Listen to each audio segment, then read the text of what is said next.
Olinglar bolalarim, olinglar. Nimaga adamga alohida kosada suzding?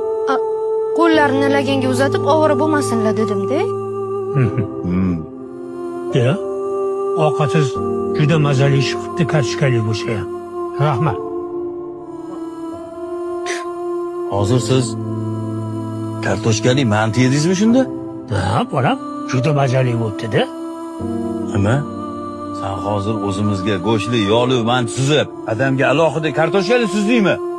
Bolalarniki bilan adashtirib yuboribman shekilli adasi. Ada, shu kelingizni bitta duo qiling. Ilohim. O'zidan battar kelin uchrasin.